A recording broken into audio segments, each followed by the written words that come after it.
Como combater essa torção nas vigas?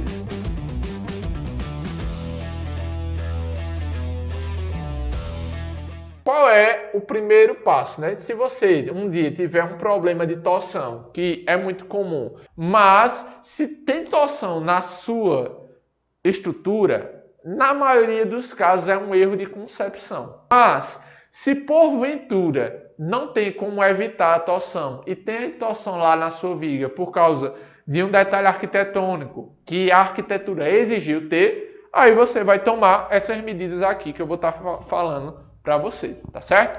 Então a primeira é a seção transversal. Quando eu tenho torção, eu não sei se vocês lembram de resistência dos materiais.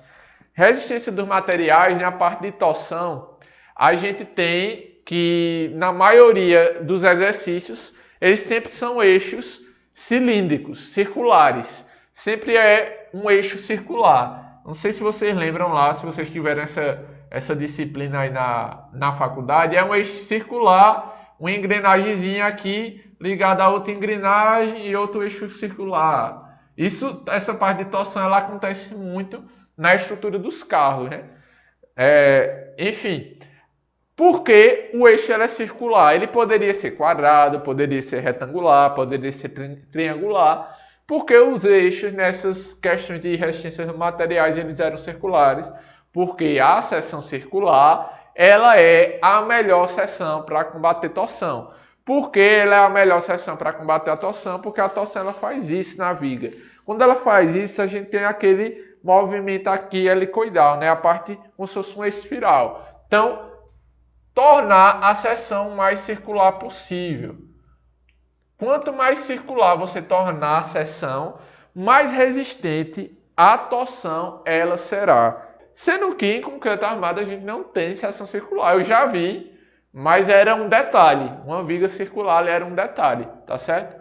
No normal, a viga é retangular ou ela é quadrada. E quando a gente faz aqui um círculo, qual a seção mais próxima de um círculo?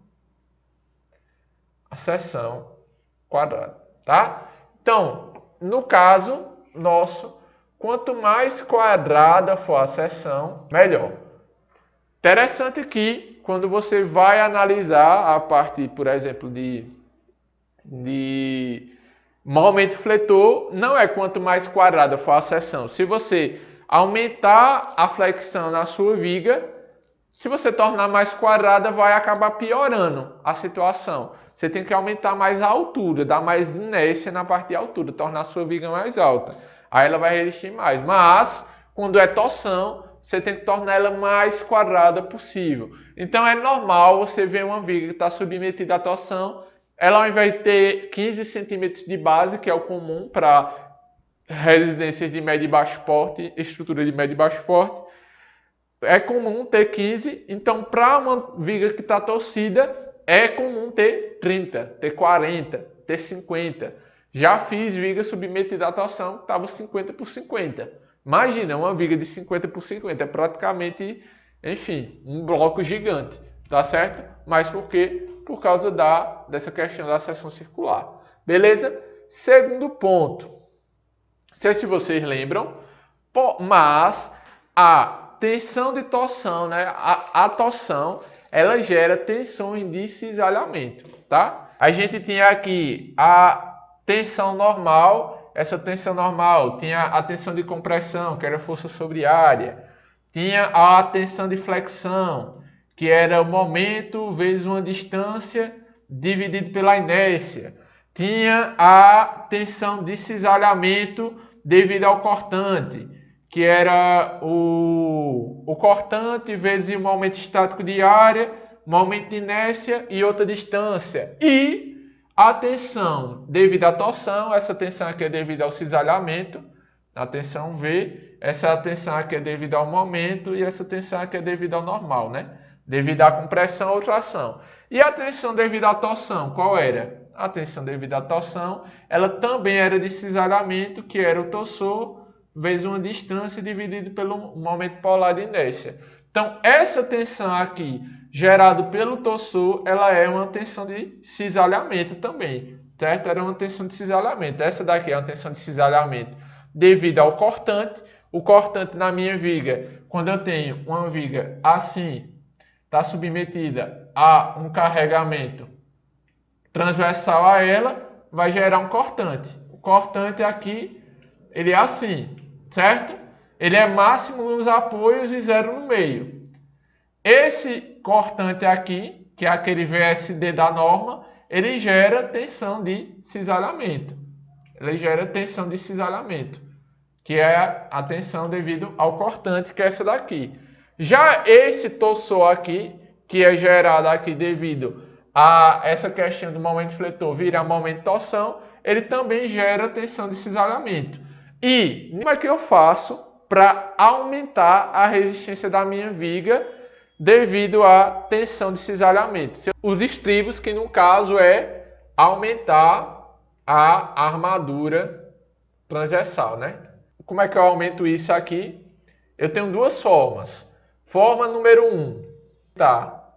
A bitola do estribo, tá? Ou forma 2, diminuindo o espaçamento, o S dos estribos. Se você diminui o espaçamento entre estribo ou aumenta a bitola dele, você vai aumentar o ASW, que é a resistência aí, que é a taxa de armadura aí transversal. 3. Aumentar a taxa de armadura, sendo que agora a longitudinal. O que é que eu quero dizer com isso? Vamos supor que eu tenha uma viga assim. Quando eu aumento a torção na minha viga, para aumentar a resistência dela à torção, eu aumento também a armadura longitudinal. Mas essa armadura longitudinal, ela vai estar aqui no perímetro, aqui, ó. Ela vai estar aqui, ó, no perímetro. Quanto mais externa, melhor. Então, ela vai estar aqui, ó, nessa parte aqui do perímetro da viga. Você vai aumentar essa taxa de armadura longitudinal. Detalhe, quando a gente olha para essa armadura aqui, a gente lembra do que? Essas duas armaduras? A gente lembra da armadura de pele. Mas a armadura de pele, ela é diferente da armadura longitudinal devido à torção, tá? Ela é diferente, porque às vezes o pessoal confunde. Até no software, quando você vai colocar essa armadura longitudinal, a gente chama ela de armadura de pele lá no CIPECAD. Porém, não é uma armadura de pele, galera.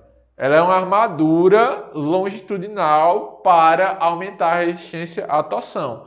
A armadura de pele, ela tem outra função. Então, se eu tenho torção, tentar deixar ela mais quadrada, aumentar a taxa de armadura transversal, que pode ser aumentar a bitola ou diminuir o espaçamento, e aumentar a área de aço longitudinal. Agora, se você gostou desse vídeo, ele é um corte de uma aula completa e eu vou colocar o card dele em algum local aqui nessa tela para você clicar e assistir essa aula completa com mais de 1 hora falando desse assunto com muito mais profundidade. Então, se você gostou, vai para lá e não se esqueça de se inscrever e deixar o like nesse vídeo. Te vejo no próximo vídeo.